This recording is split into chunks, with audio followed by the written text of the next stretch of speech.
Assalamualaikum warahmatullahi wabarakatuh. Apa kabar semua sahabat CLB dimanapun berada? Mudah-mudahan dalam keadaan sehat semuanya ya. Ketemu lagi dengan saya Mama Kinezi ya.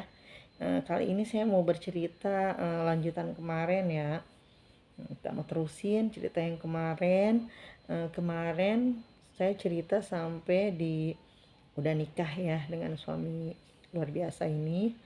Saya menikah 5 hari sebelum Idul Fitri.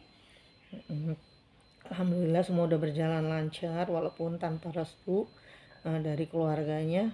Tapi alhamdulillah kami sudah menikah, udah sah gitu ya. Udah alhamdulillah. Terusnya ternyata anak-anak di malam pertama tuh nggak setuju ya, anak-anak saya pada nggak suka. Saya pikir kan anak-anak itu suka, setuju gitu, karena selama ini mereka udah main bareng, main monopoli, bercanda-bercanda bareng, main di depan kayaknya akrab banget gitu. Terus juga dia bilang om ini baik, om ini asik orangnya, mau main gitu, mana kecil perhatian gitu. Saya pikir mereka kan udah setuju gitu. Memang sih salah saya juga gitu, saya nggak izin sama anak-anak kalau mau menikah malam ini gitu ya kemarin. Terus saya cuma bilang ke mereka, Dek, Kak, Mama ntar mau nikah nih, cuma ngomong kayak gitu, punya bapak baru, kita enak loh Dek kalau ada bapak baru, ada yang nyariin duit kita, ada yang ngasih makan kita, jadi Mama nggak usah capek-capek kedongsakan kuli sana kuli sini kerja gitu, jadi Mama fokus jagain kalian gitu, jadi kan ada yang nyariin duit, enak gitu. Terus mereka diam aja semua. Terus enak lagi kita kalau mau ke pasar atau mau kemana-mana, ada yang boncengin, ada yang bawa-bawa gitu kan. Selama ini kan kita kalau mau pergi bentar-bentar ojek ojek kan duit mulu gitu. Kalau mau ke warung aja juga harus nyari ojek, kalau nggak nyari tumpangan kan kalau keseringan juga malu, bosen juga yang minjemin gitu kan. Nah saya udah ngomong kayak gitu sih mereka diem. Saya pikir ya udah setuju gitu kan, ya udah akhirnya saya putusin nikah.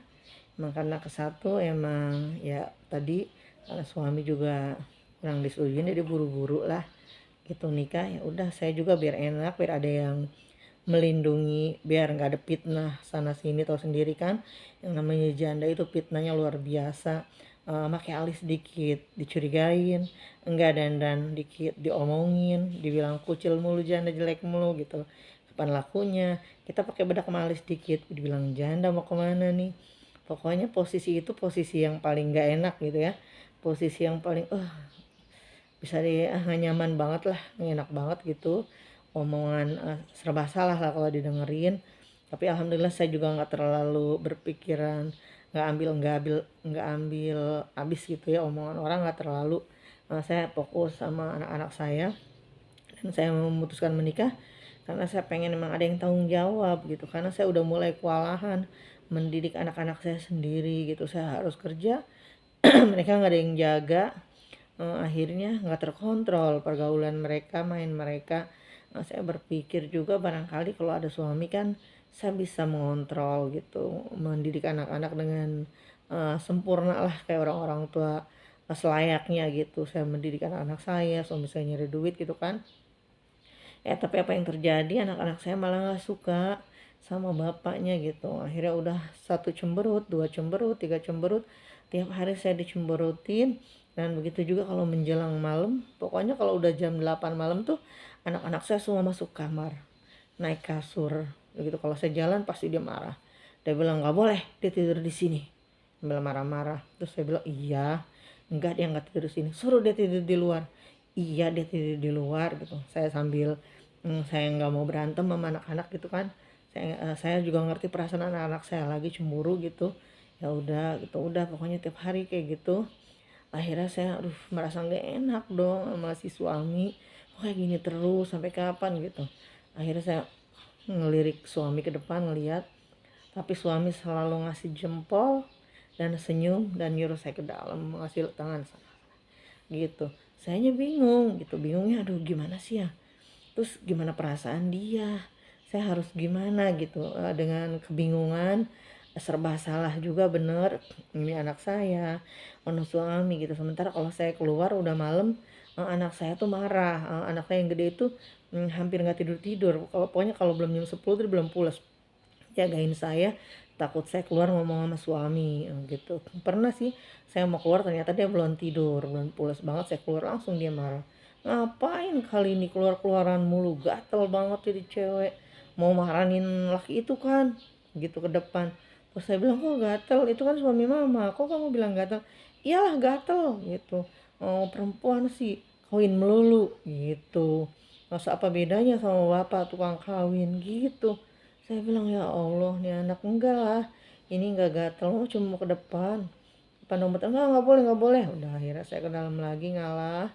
Udah akhirnya pas udah tengah malam banget, mereka udah pulang, baru saya keluar marahin suami dan mohon maaf, saya minta maaf, saya bilang maafin saya, maafin anak-anak saya kayak gini ya gitu. Dia malah tersenyum, malah ketawa sambil ngusap-ngusap saya, dia ngelus-ngelus kepala saya. Dia bilang sabar, nggak apa-apa, ini tidak akan kenapa-kenapa. Tuh, saya nggak kenapa-kenapa, saya mengerti gitu, mereka itu nggak nakal, mereka gitu nggak bandel, dan mereka itu nggak salah juga gitu. Lah, gimana nggak salah, orang mereka kayak gitu pada ngomel-ngomel, mereka itu masih anak kecil, mereka nggak paham. Yang mereka tahu itu mereka itu kesel sama saya orang baru ngapain di sini gitu. Yang ada itu sebenarnya mereka cemburu gitu, mereka nggak mau ada orang gitu. Jadi kasih sayang kamu tuh nanti terbagi ke saya, ke dia gitu, karena cuma cemburu aja sebenarnya gitu. Kamu nggak usah takut, nggak usah risau, nggak usah mikirin aku gitu. Nggak apa-apa, kamu santai aja, kamu tidur aja sama anak-anak. Insya Allah nanti juga semuanya akan baik-baik aja gitu. Nggak apa-apa, nggak akan kenapa-kenapa gitu. Kamu tidur aja, tenang aja. Nanti saya mendingan kamu fokus tidur. Ntar lagi kita mau sahur, biar ntar aku yang beresin dapur. Kamu tidur aja, urusin anak-anak, nggak kenapa-kenapa, aku nggak akan kenapa-kenapa. Insya Allah gitu, santai aja ya, kamu jangan merasa serba salah ya gitu. Kamu tidur aja, nggak apa-apa, ntar urusan aku ini di dapur. Alhamdulillah dengan begitu baiknya, sambil hati saya berpikir, ya Allah, sampai kapan kayak gini gitu kan, takutnya sabar dia itu habis. Saya pikir seperti itu. Saya belum tahu kalau dia memang luar biasa. Akhirnya udah saya tidur, dan besoknya lagi seperti itu terus. Dia yang hidangin makanan, dia nyiapin makanan, nyiapin semua keperluan kita tuh udah disiapin. Kita makan bareng sahur. Terus anak saya yang kedua itu malah ngomel-ngomel gitu, ngapain dia makan di sini, emang siapa dia gitu, ngapain sih dia nggak pulang-pulang gitu. Saya sempat naik darah, sempat emosi, saya bilang itu kan suami mama, dia yang beli lauk ini, dia yang beli makanan ini, kenapa kamu marah-marah, bukannya terima kasih kamu ada yang ngasih makan gitu. Terus dipegang tangan sama suami, pegang, terus dibisikin, sabar, jangan marah, nggak boleh marah, kamu harus sabar, tuh anak kecil. Akhirnya saya diem, udah saya sabar, saya diam, saya bingung dan sedih. Terus dia bisikin, dah aku yang ngalah, kamu makan, jangan ngerusak suasana, biarin aja, nggak apa-apa, namanya juga anak kecil, wajar, ini hal yang wajar gitu. Akhirnya sudah, oke, saya tuh ngalah. Akhirnya kita makan bareng-bareng dong, semuanya japlok lah, bahasanya merengut gitu. Kayak mukanya ya ditekuk mukanya. Alhamdulillah akhirnya terus berjalan seperti itu. Pagi, siang, sore, ya udah dengan nerima suami saya ke masjid sholat, diajak juga, ayo deh kita sholat, biasanya mau kan sholat. Sebelum jadi suami kadang kan bisa mereka ajak sholat, mau, sekarang nggak mau. Yang satu lari duluan, yang satu wudhu langsung kabur, yang satu ambil kain langsung kabur, nggak ada yang mau bareng gitu. Udah terus saja berjalan seperti itu, jadi itu terus. Yang pertama malah nggak ngomong, dia cuma cembetut dan menjauhi saya, nggak ngomong sama saya, nggak minta makan. Biasanya minta suapin, enggak, diambil sendiri, udah cuek, kayak seolah-olah nggak butuh lagi sama saya gitu. Mungkin itu ungkapan sakit hati dia, nggak nerima gitu. Saya berusaha memahami, karena si lelaki luar biasa ini selalu bilang sabar, jangan dimarahin, aku nggak akan kenapa-kenapa, semuanya akan baik-baik aja gitu. Akhirnya karena tiap hari begitu, akhirnya tetangga pada ngeliat dong, ngeliat ekspresi anak-anak saya. Terus tangga sebelah rumah tuh ngomong akhirnya ke saya, ya ini malu nggak jauh, 2 bulan juga udahan, 2 bulan juga udah tinggalin, orang mana, laki mana yang sabar ngeliat anak-anak lo kayak gitu. Akhirnya saya rasanya hati saya tuh kayak masya Allah, astagfirullahaladzim gitu, apa iya ya 2 bulan doang gitu. Akhirnya saya obrolin lagi, eh, Bi, katanya 2 bulan doang, karena anak saya gitu. Langsung, apaan 2 bulan, kata suami. Enggak sayang, enggak, jangan dengerin mulut orang. Aku janji insya Allah hubungan kita itu selamanya sampai ke surga. Insya Allah, jangan dengerin. Aku baik-baik aja. Dan anak kamu nggak ada yang nakal, anak kamu nggak ada yang bader. Itu semua kenakalan yang biasa, itu semua sama. Namanya anak kecil, aku pun akan melakukan itu. Kalau ibu aku nikah lagi, eh, aku pun akan marah kalau ibu aku sama orang lain gitu. Waktu aku kecil juga, kalau ibu aku tidur berdua sama bapak, aku langsung ke tengah, langsung nyela, karena aku cemburu ibu berduaan. Apalagi ini aku orang asing gitu, orang baru. Itu hal yang wajar gitu. Insya Allah aku jamin hubungan kita akan baik-baik aja sampai tua, sampai ke surga, insya Allah gitu.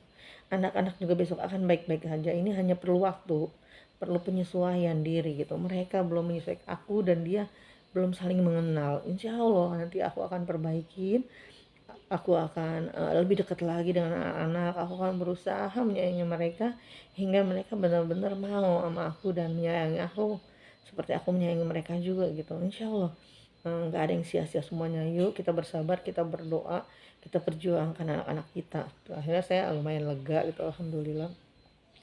Lega dengan ucapan suami yang kayak gitu, alhamdulillah banget. Dan terus dia sayang sama anak saya terus tanpa celah, tanpa cacat, alhamdulillah. Sampai akhirnya hari raya Idul Fitri dah.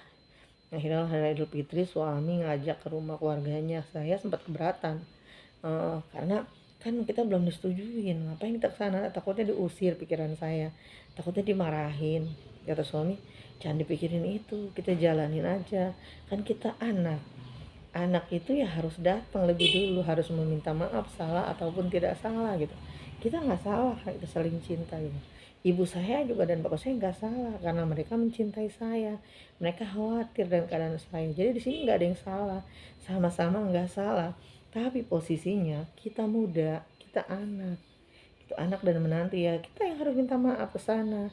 Kita yang harus lebih dulu mengulurkan tangan kita, berjabat tangan untuk mengakui bahwa kita salah, sekalipun itu tidak salah gitu. Ayo, akhirnya saya bawa anak-anak di mana, bawa anak-anak semua, nggak apa-apa, kita tunjukin bahwa aku nikahin kamu memang sudah punya anak dan ini keadaannya, biar saudara aku tahu, keluarga aku tahu. Nggak apa-apa, yuk apapun yang terjadi kita jalanin, kita hadapin bareng-bareng. Ayo.